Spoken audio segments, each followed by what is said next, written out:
एक मित्र ने कमेंट करके पूछा है बलदेव राज जी ने कि मन रुकता क्यों नहीं है। और भी इसमें कुछ पूछा है लेकिन मेन बात यही है। और एक और दूसरे मित्र ने पूछा है हेमंत बिष्ट जी ने कि ये ऊर्ध्वागमन क्या है, कृपया इसे स्पष्ट करें।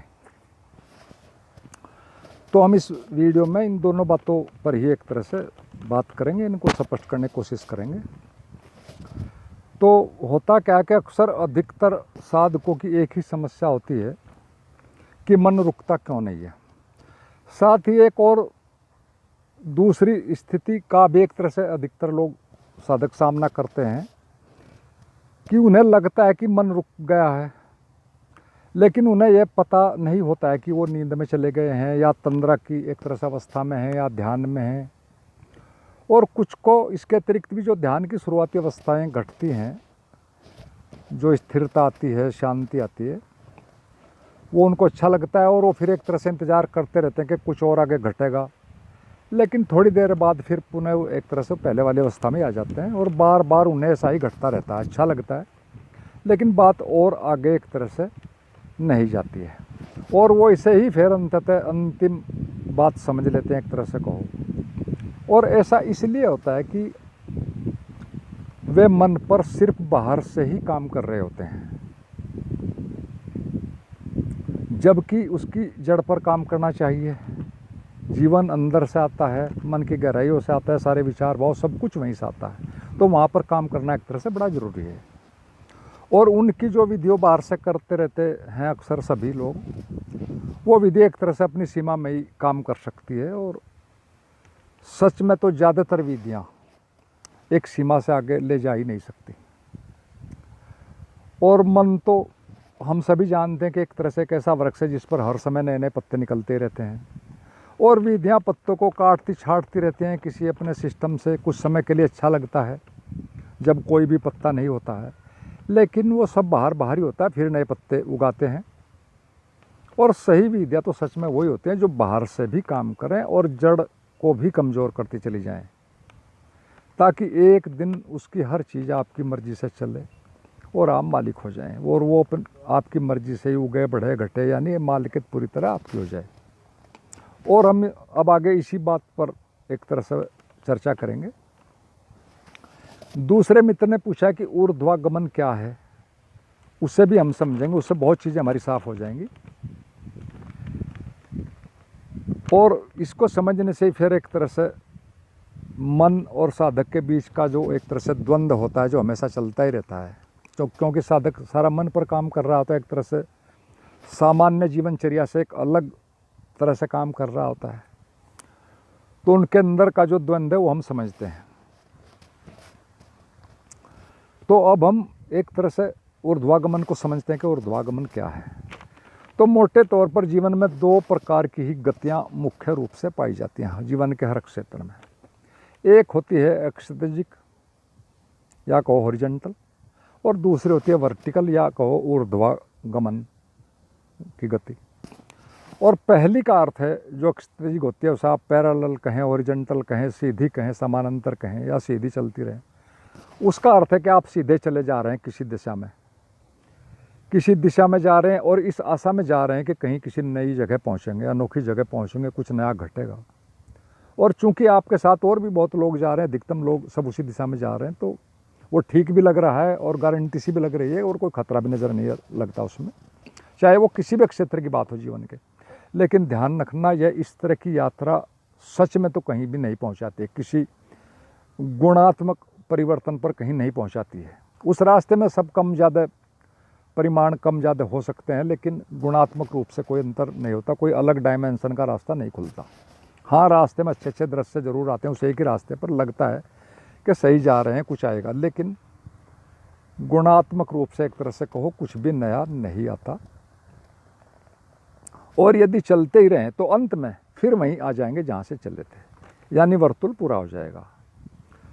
आप और आपके मित्र इसका हम एक सिंपल से उदाहरण से समझते हैं। यदि सीधे ही चलते जाएं किसी दिशा में, चलते ही चले जाएं, तो एक दिन आप जहाँ से चले थे ठीक वहीं पर आ जाओगे, क्योंकि पृथ्वी गोल है और यहाँ सब कुछ वर्तिल में चल रहा है, सब गोल में चल रहा है, चाहे वो ब्रह्मांड कोई चीज़ है या जीवन है या कोई और चीज़ें हैं, चाहे वो पृथ्वी है, सूरज, चांद, तारे या फिर आपका मन, सब एक तरह से वर्तुल में है अगर आप ध्यान से देखोगे।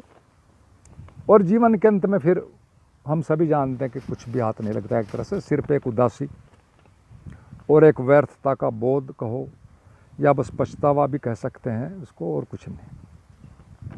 और सारे जीवन की यात्रा एक तरह से कोल्हू के बैल जैसी ही होती है, चलता बहुत है जैसे बैल, ऐसे आदमी भी जीवन भर बहुत चलता है, बहुत कुछ करता है, लेकिन सच में पहुंचता कहीं भी नहीं है। और जैसे बैल की शाम को मालिक आंखें खोलता है तो पट्टी खुलती है, तो अपने को वहीं का वहीं पाता है। इसी तरह हमारी भी आंखें जब हम मरने के करीब पहुंचते तब साफ लग जाता है, तब हम होश में आते हैं। चूँकि हम हमेशा होश में ऐसी स्थिति में आते हैं जब कोई खतरा हो, कोई बड़ी घटना घट रही हो, कोई बड़ा दुख घट रहा हो, वरना तो आदमी होश में सामान्य रूप से कभी आता ही नहीं। तो ये तो बात हुई एक गति की, हॉरिजॉन्टल की। अब दूसरी समझते हैं जो वर्टिकल है, ऊर्ध्वागमन जिसे आमतौर पर कहते हैं। ऊर्ध्वागमन होता है जिसका अर्थ होता है कि गोल या सीधा नहीं, बल्कि ऊपर की ओर सीधा लंबवत ऊपर, और तभी कुछ ऊपर उठने से ही कुछ नया एक तरह से घटता है। कुछ भी, जैसा आप अगर हम बाहर देखें, बाहर की दुनिया में पदार्थ की, तो हवाई जहाज पहले सीधा दौड़ता है, नीचे नीचे दौड़ता है, फिर एक स्पीड के बाद उठना शुरू हो जाता है और फिर ऊंचाई की तरफ चला जाता है, और फिर एक ऊंचाई पर चला जाता है, यानी उसमें एक गुणात्मक परिवर्तन आ चुका होता है ऊपर जाकर। लेकिन ऊर्ध्वागमन के बाद, ऊर्ध्वागमन की गति उसे लेनी होगी तभी उसमें वो नई चीज़ आएगी। ठीक है, से पानी उबलता है, सारे नियम नीचे के काम करते हैं, लेकिन एक सीमा के बाद, भाप बनने के बाद वो भी सीधा ऊपर उठ जाता है, उसमें एक गुणात्मक परिवर्तन आ जाता है जो पानी में होता ही नहीं। और फिर उससे आप भाप का इंजन चलाएं, कुछ भी करें, बहुत चीज़ें उसकी आती हैं जो पानी से नहीं होती। और ठीक ऐसे ही साधना के जगत में भी होता है। शुरू में हमें एक तरह से हवाई जहाज की तरह कुछ दूर सीधे सीधे चलना पड़ता है, और फिर ऊर्ध्वागमन, तभी हमें एक तरह से कुछ ऊर्ध्वागमन जो है हम उसमें हो सकता है या उसमें कर सकते हैं, वो उठ सकते हैं ऊपर की तरफ। ये चेतना के जगत में भी होता है। और हम वैसे भी चारों तरफ जीवन में देखते हैं, हर क्षेत्र में जो भी सफल लोग हैं, हुए हैं या हैं, उन्होंने कुछ अलग ही किया है, चारों तरफ के समाज से कुछ अलग किया है, न कि वो एक तरह से एक भेड़ चाल में जिए। और भीड़ का तो मतलब भी भेड़ वाली मानसिकता, जहाँ दूसरा जा रहा है वहीं चलो, वो कहाँ जा रहा है सही गलत इसका कोई मतलब नहीं। और एक सूत्र तो हमेशा हमें ध्यान रखना चाहिए, बाहर के जीवन में भी, साधना के जीवन में भी, कि यदि कुछ नया और विशेष चाहते हो तो कुछ नया और विशेष करना भी होगा, कंफर्ट जोन से बाहर आना ही होगा।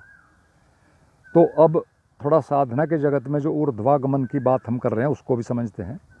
आम तौर पर ऊर्जा के ऊर्ध्वागमन से इसका मतलब लिया जाता है, ऊर्ध्वागमन का, कि ऊर्जा कहीं हमारे मेरुदंड से ऊपर जाएगी, चक्रों को गतिशील करेगी, हम कहीं पहुंचेंगे, कुछ होगा इस तरह का। और कुछ साहित्य में तो, और कुछ गुरु लोग अभी भी, पढ़े लिखे गुरु लोग भी, काफ़ी पढ़े लिखे, वो भी वीर के ऊर्ध्वागमन की बात भी करते हैं कि वीर ऊपर चढ़ता है। अब मतलब इस तरह की अंट बातें बड़ा आश्चर्य की बात है इस वैज्ञानिक युग में, जबकि शरीर में कोई इस तरह का ना कोई अंग होती है ना जगह होती है जहाँ वीर ऊपर चढ़ता है। उसका सारा सिस्टम साफ है, जहाँ बनता है, कहाँ से निकलता है, क्यों, क्या उसका पर्पज है, सब चीज़ें साफ हैं। तो ये इस तरह की बातें भी चलती हैं। और नहीं, फिर एक अगर बॉडी सिस्टम से भी हम शारीरिक शक्ति का देखें तो वीर्य कोई एकमात्र शक्ति का स्रोत नहीं है, वो भी है, बेस्ट प्रोटीन है, उसका भी अपना एक रोल है बहुत ज़्यादा, लेकिन वो कोई वो अंतिम बात नहीं होती।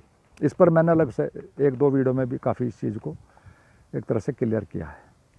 तो अब एक साफ सुथरा सा तथ्य है जो हमें समझना है कि आपकी ऊर्जा आपके विचारों व भाव के अनुसार ही बहती है, अपनी दिशा बदलती है, कम ज़्यादा शक्तिशाली होती रहती है या शक्तिहीन होती रहती है, आपके निगेटिव या पॉजिटिव थाट्स के अलावा।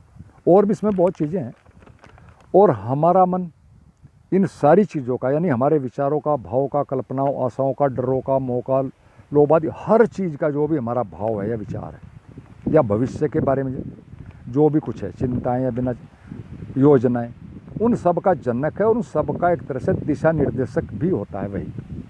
परंतु समस्या ये कि हम उसकी तुलना में बहुत कमज़ोर होते हैं, एक तरह से या यांत्रिक होते हैं उसके मुकाबले, और अतः फिर उसकी मर्जी सारी सारी चलती रहती है, हम सभी जानते हैं। और साधना में हमारी ऊर्जा जो है एक तरह से वो हमारे विचारों का, भावों का, वो एक तरह से कहो, या ध्यान विधियों के अनुसार ही, हमारे भाव ध्यान इन सब के अनुसार ही अनेक हमें दृश्य दिखाती है। ब्रेन के अलग अलग लोब्स को सक्रिय करती है और चक्रों को भी करती है, जो ग्रंथियाँ हैं हमारे नर्वस सिस्टम में भी, बाहर सूक्ष्म शरीर में भी, उन सबको एक्टिवेट करते हैं और फिर हमें एक तरह से नए नए अनुभव होते हैं। परंतु एक बात ध्यान रखना हमें चाहिए कि सबका कारण और जनक हमारा मन ही होता है, हम नहीं होते हैं। और ये सारे के सारे यात्रा के अनुभव हमें रोमांचित भी करते हैं नए होने के कारण, मात्र नए होने के, क्योंकि मन हमेशा एक नई चीज़ को चाहता है और नई चीज़ से शुरू में प्रभावित भी होता है, उसे अच्छी भी लगता है, फिर बाद में वो भी वैसी हो जाती है जैसी सब। तो ये सारे के सारे अनुभव जो हैं एक तरह से ये मन के क्षेत्र के होते हैं, साथ ही साथ मन को और मजबूत भी करते हैं, या उसकी जानकारी भी बढ़ाते हैं और उसी का क्षेत्र एक तरह से बढ़ाए चले जाते हैं, भले हमें शुरू में अच्छे भी लगें। और ये उसके अतिरिक्त अनुभव को भी बढ़ाते हैं, सब बढ़ाते हैं, लेकिन अनुभव करता जो कि हम हैं, इन सारी चीज़ों को जान रहे हैं और भले कुछ कर ना पा रहे हैं लेकिन जान हम ही रहे हैं। जबकि सच्ची बात है कि हमें विकसित करना चाहिए हमारी किसी भी साधना पद्धति को, और हमें जगाना चाहिए, क्योंकि जागना हमें ही है। मन के बढ़ने घटने से उसके तो रूप भी अनंत हैं, उसकी सारी चीज़ें अनंत हैं, उससे कुछ होना जाना नहीं, वो कहीं एंड होता है। और साधना का सीधा लक्ष्य एक होता है कि हमारा जागरण, स्वयं का जागरण। तो अब हमें दो बातें बहुत साफ साफ समझ लेनी चाहिए। हम शॉर्ट में सारी बातें यहाँ कर रहे हैं, पहले डिटेल में बोल भी चुके हैं। पहली बात तो है कि अधिकतम ध्यान विधियाँ और अनुभव मन का ही विस्तार करते हैं, डायरेक्ट इनडायरेक्ट भले हमें बाद में पता चले बहुत, यानी उसकी ही जानकारियों को एक तरह से बढ़ाते हैं। और ये ज़रूरी है शुरू में यात्रा के लिए, डायरेक्ट हम आगे से नहीं चल सकते, लेकिन जाना हमें मन के या अनुभव के पार है, यानी अनुभवकर्ता के जागरण पर जाना है, उसकी अवेयरनेस पर जाना है। अतः कुछ समय के बाद साधक को पहले वैसी विधियाँ करें, सब ठीक है, फिर संकल्प के प्रयोगों को एक तरह से क्रम से करना चाहिए। उस पर मैंने डिटेल में बताया है, उनको करना चाहिए। वही हमारी चेतना का असली ऊर्ध्वागमन कहो या जागरण कहो या विकास कहो, वही हमारा होता है, सिर्फ और सिर्फ संकल्प। बाकी सब कुछ संकल्प के अतिरिक्त देर सबेर मन के ही दैनिक जो उसका कार्यक्रम है डेली का, उसका ही हिस्सा उसे आज या कल बन ही जाना है।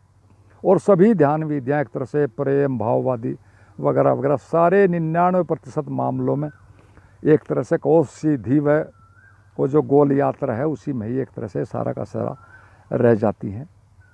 1% में ये होता है कि कुछ लोग इनमें से भी निकल जाते हैं, क्योंकि हमें नहीं पता होता कि हमारा मन किस चीज़ को कब किस तरह से ले लेता है। सारी बात मन के हो किस चीज़ को कैसे लेता है, तो इसमें से भी कोई जा सकता है, वो तो संभावना हर जगह, लेकिन 99% में ऐसा कुछ नहीं होना, वहीं का वहीं घूमना है। और ऊर्ध्वागमन का तो सीधा मतलब है संकल्प के द्वारा स्वयं को जानना, या होश में आना, या होश को बढ़ाना। और बड़ी साफ बात है कि संकल्प ही हमारी असली शक्ति है, हमारी यानी चेतना की। बाकी सारी शक्तियाँ मन की हैं, चाहे वो जानकारियाँ हैं, शब्द ज्ञान है, अनुभव हैं, किसी के प्रेम में पड़ना है, भावनाओं में पड़ना है, कुछ भी है, सब का सब मन का ही खेल है। मन की ही एक तरह से शक्ति संचय कहो बढ़ता है, इन्फॉर्मेशन से बढ़ते हैं, कुछ भी कहें। तो मैंने मित्रों सूत्र कह दिया एक तरह से कि ऊर्ध्वागमन का क्या मतलब है, हम कहाँ कहाँ टकते हैं, ये सारी बातें एक तरह से डिटेल मैंने अलग अलग जगह भी कही हैं। और ये यहाँ भी मैंने कह दिया, जो भी सूत्र ऊर्ध्वागमन के बारे में मैंने कहना था। कोई भी मित्र यदि चाहे तो कमेंट करके फ़ोन के द्वारा कुछ पूछना हो इस विषय में तो पूछ सकता है, कभी भी बात कर सकता है। और आप लोगों ने मेरी बातों को सुना, धन्यवाद सभी मित्रों का, और अंत में सभी को मेरा हार्दिक प्रणाम।